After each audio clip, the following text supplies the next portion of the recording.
No, they are not two of the Chicago Seven, and this is not the Cook County Courthouse. This is the home of the Chicago Bears, Soldiers Field, which in the 7th week of the NFL season became the playground for the Bears and the Dallas Cowboys. It is apropos that the Bears frolic in a sandbox called Soldiers Field, for they've always been among the fiercest warriors in the game. It's also ironic that in 1971, the Bears are doing better than ever before without their superstar Gale Sayers, who is injured. Led by the most bellicose Bear of them all, Dick Butkus, they have stayed in the thick of their division race with a perennially ferocious defense and by rallying around an ersatz offense that has had 3 quarterbacks, the latest of whom, Bobby Douglas, upset the Lions after rooming with Coach Jim Dooley all week.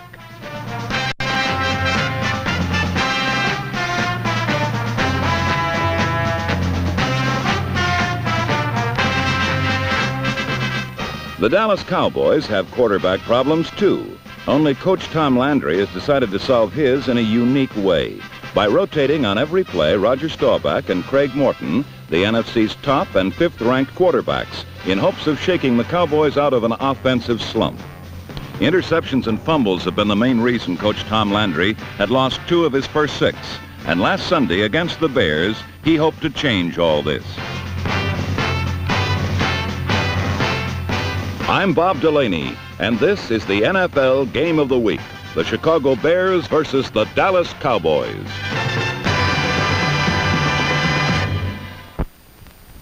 The opening of the game saw the Bears play to their form, not of this year, but of the last few, as they were completely stifled by the Cowboys' doomsday defense.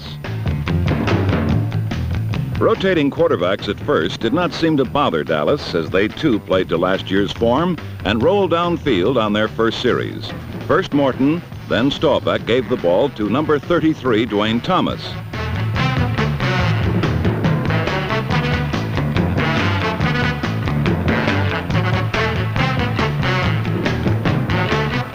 Actually, Staubach garnered most of the brownie points on this first series. He's the better runner of the two, and though not considered the better passer, he completed the Cowboys' first pass after 7 straight runs.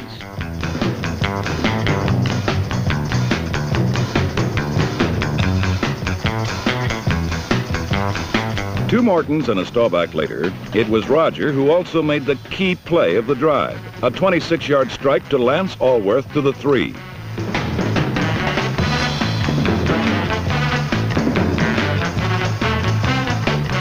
Morton then came in and handed off to Thomas, who apparently ended the drive with a fumble.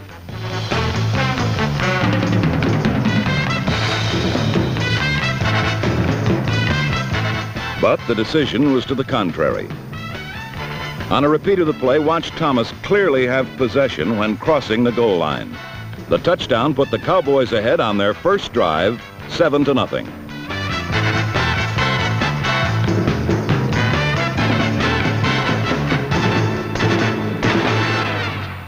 On the Bears' second series, Coach Dooley had Douglas throwing, and the strategy worked against the weaker part of the Dallas defense pass coverage. George Farmer, number 43, was on the end of this bullet and gained 41 yards. Farmer is a former basketball and football star at UCLA who now writes poetry about the game. From the Cowboys' 9, it was Douglas, however, who poetically put the Bears right back in the game with a rollout keeper for a touchdown.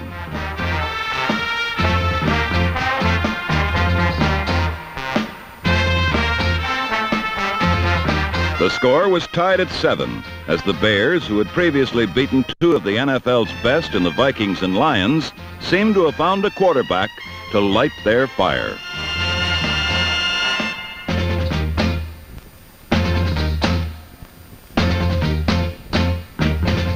Number 87, Ed Obradovich, watched the following kickoff returned by the Cowboys to their own 25.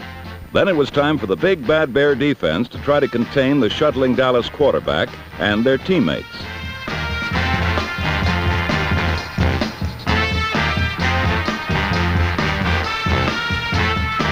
This, Mr. Crunch and company did as the Cowboys' second series was stopped cold. The Bears were adapting well to the multiple men in motion formations the Cowboys threw at them. while Morton was unable to connect with his receivers.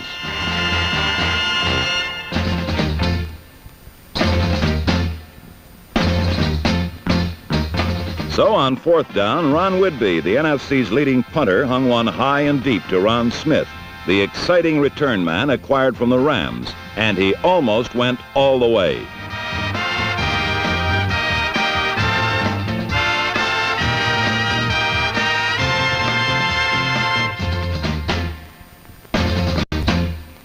Only Whitby's tackle saved a touchdown.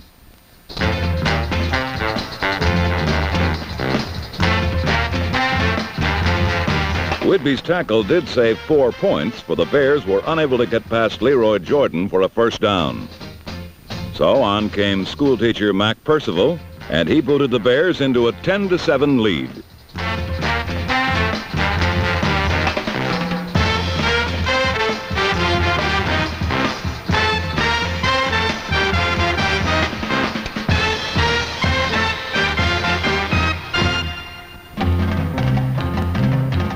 Dallas's third series went no better than their second. In fact, it went a lot worse.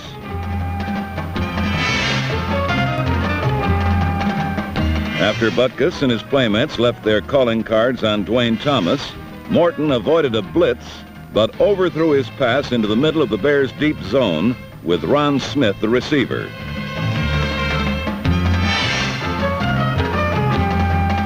Smith's return again set the Bears up in Cowboy territory on their 32 as the first quarter ended.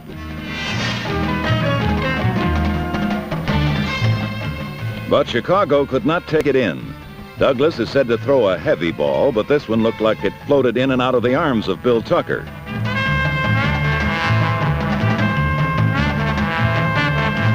Again, Mac Percival was called in, and this time he hit from 38 yards out to give the Bears a 13-7 lead. Aside from their first series, the Cowboys and their two-quarterback system had been ineffective. But on their fourth possession, they began to move again. Morton did the passing on this drive, here avoiding a safety blitz by Smith and hitting Bob Hayes to the Bears' 25.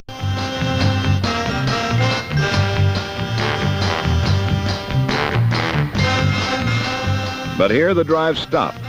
Number 85, Willie Holman, George Seals, Ed Obradovich, rookie Tony McGee et al. Prevented any more big gainers by Thomas, while preventing Roger the Dodger from making a first down on a third down scramble.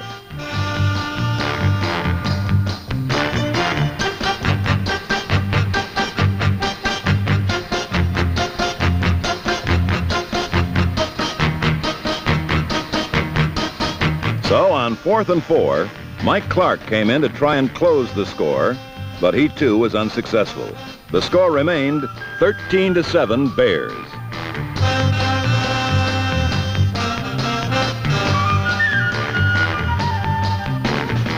The rest of the half saw Douglas unable to move the Bears at all.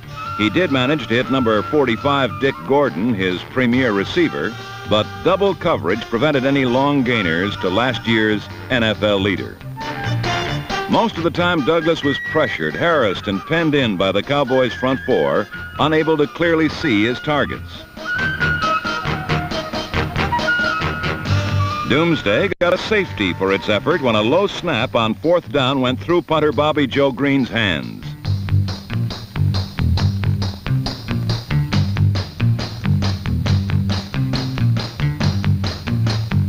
With 2 minutes left, Dallas now trailed by 4 and would receive the ball. At least one fan in Chicago was happy about all this.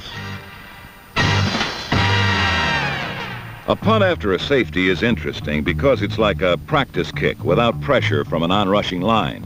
Bobby Joe Green boomed a 60-yarder without this pressure, but Cliff Harris took it back 23 and seemingly had Dallas in good position. However, a major penalty set them back to their 27. Morton played this entire series and with a minute left in the half was moving his team.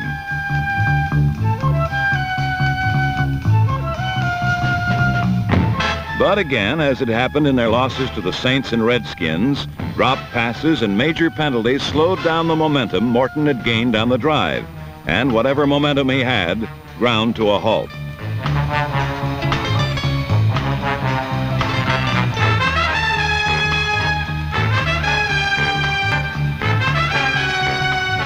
The Cowboys went for 3 on the last play of the half, but Mike Clark was having a miserable day with his foot.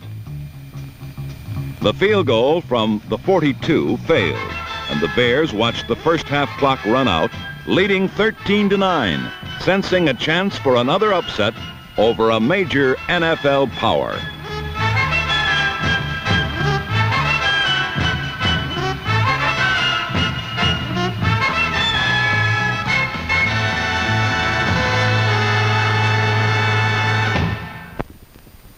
At the start of the second half and trailing by only 4 points, Dallas discovered their tendency for error was still with them.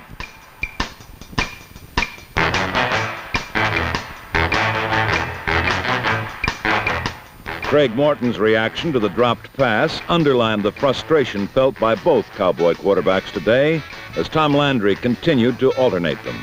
Morton's anguish seemed compounded as after each play, he had to walk stoically away from the action as Staubach took his place.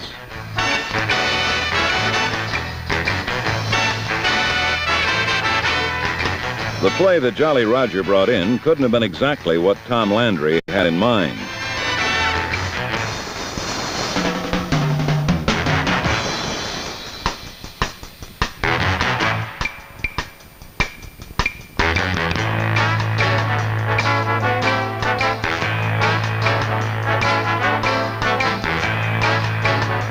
Gary Lyle's interception gave Chicago the ball near midfield, and the Bears' offense had an excellent chance to increase their 4-point margin. Another look at Staubach, and we can see he had time to pass, yet seemingly threw the ball directly to the Bears' safety. Lance Allworth was wiped out with 2 blocks, and Lyle broke 2 tackles in open field before going out of bounds.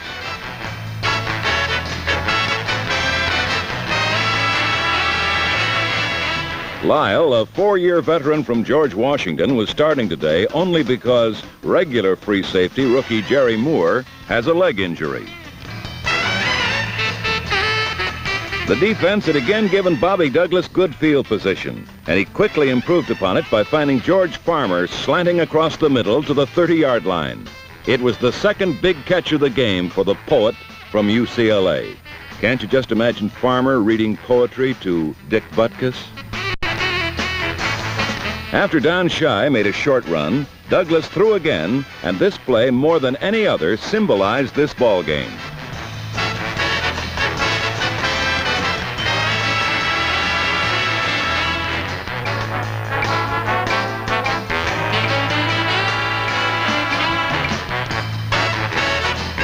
On the double turnover, the Bears had the ball back at almost the identical spot with a first down to go with it. Don Schei seemed to be tackled at the line, then recovered for a good gain. Schei was Chicago's workhorse today with 23 carries and 62 yards. And with Gale Sayers back on the injured list, Schei is now their premier runner.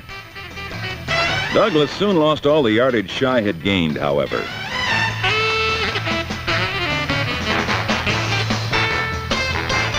The Bear quarterback lost 8 yards and his helmet to the Cowboy defense.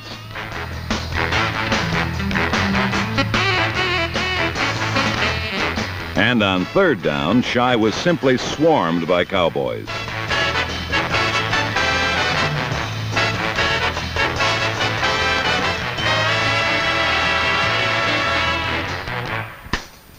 Mac Percival was sent in to try from the 35.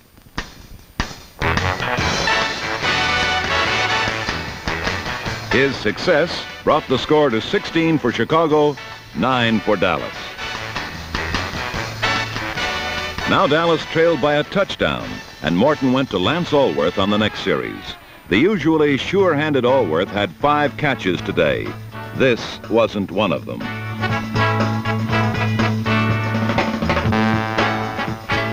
After Morton had thrown his specialty, a dropped pass, Staubach replaced him with his. Rogers' rollout produced a first down and kept the Cowboys moving.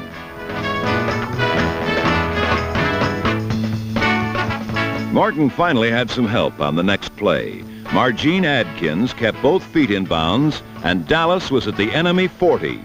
Adkins replaced Bob Hayes, who was through for the day with a pulled muscle.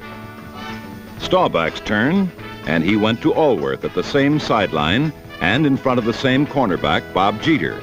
Dallas had a first down at the Bears' 24. But after a run had gone nowhere, Staubach returned to be trapped for a loss by George Seals and Ed Obradovich. 3rd and 8. Morton's turn, and his pass was almost intercepted by Dick Butkus. Butkus hasn't missed many this year. He's among the leaders in the league with 4 stolen passes. The score remained the same, however, as Mike Clark missed his 3rd field goal try from short range as the quarter came to an end.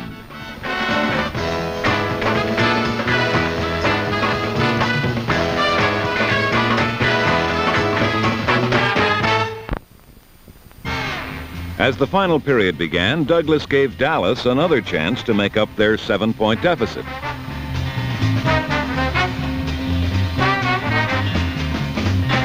George Andre's recovery gave Dallas a great gift on the Bears' 8-yard line.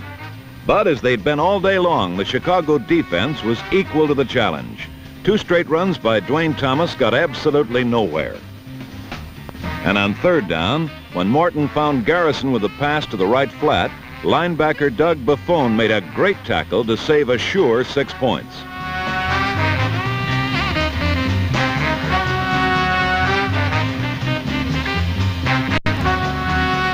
Dallas again had to go for a field goal, and this time Mike Clark came through. The margin was narrowed to 4.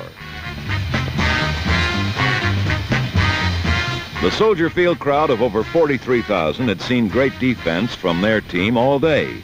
And now as Dallas kicked off midway through the final quarter, the offense picked up the pace.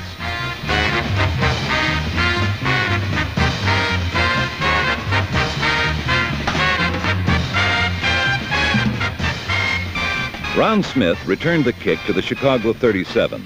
Then Douglas, showing great concentration on his target, found Dick Gordon, who had badly beaten his man. If Douglas's pass hadn't caused Gordon to leave his feet, the leading pass receiver in the NFC would have gone all the way.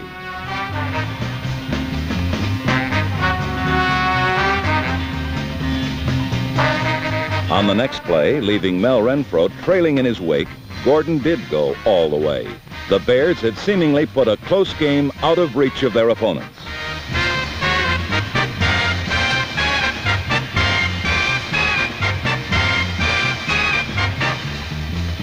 The Bears found it easier to get 6 points than 1, but Bobby Douglas turned his own fumble into the point that zoomed the score to 23-12.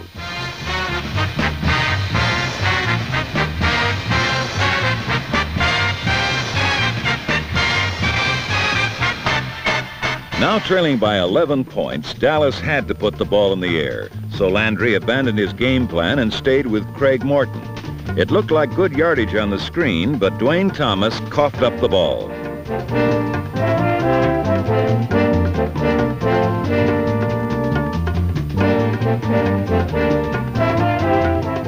The happy young man who recovered the fumble is rookie cornerback Charlie Ford. Ford, who has had a fine first season, is just one of the 13 NFL players that grew up in the small town of Beaumont, Texas. Ford's recovery had given his team another chance to further increase their lead this time from the Dallas 20. But Chicago couldn't take advantage, and Mac Percival missed a field goal. Dallas had the ball again. The result was the same. A turnover for Dallas. A big play by Charlie Ford and good field position for Chicago. Again, they blew it.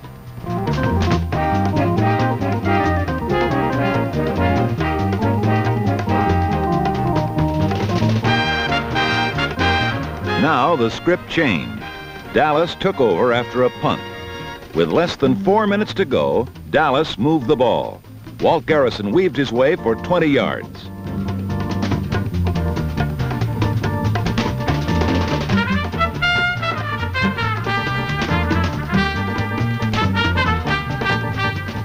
Then Morton, rolling out to his right, hit wide receiver Gloucester Richardson, who had beaten Charlie Ford.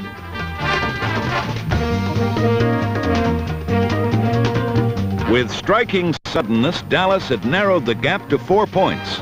It was a new ball game. With just 2 minutes left in the game, it was left to the Bears offense to control the ball. They were unable to do it and had to punt with plenty of time left for Dallas to win. But unbelievably, Dallas did it again. Cliff Harris was hit hard by Cecil Turner, and Dallas had lost the ball by fumbling for the 3rd time. The Cowboys were mad, the fans were glad. But once again, the Dallas defense held.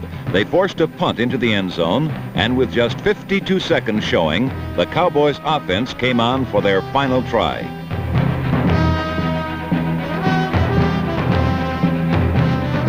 Craig Morton passed to Dan Reeves, who stepped out of bounds. First down on the Cowboy 31, as Chicago coach Jim Dooley and his assistant Abe Gibran watched.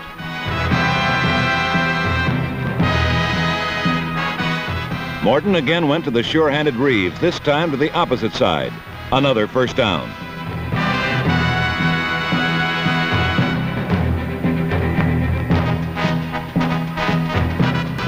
Six seconds left in the game. 6 seconds between victory or defeat. Time for one more play.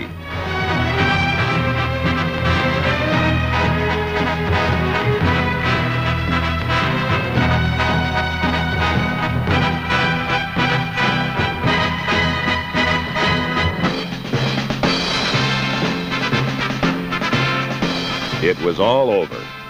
Fittingly, the Bears ended it with an interception, their 4th of the day.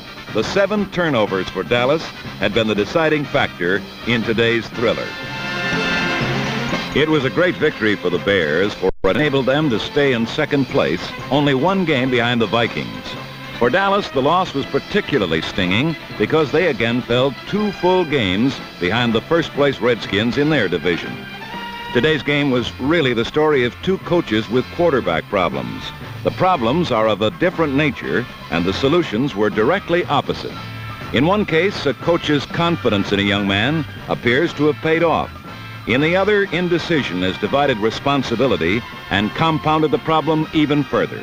Today's game was a fitting showcase for both methods.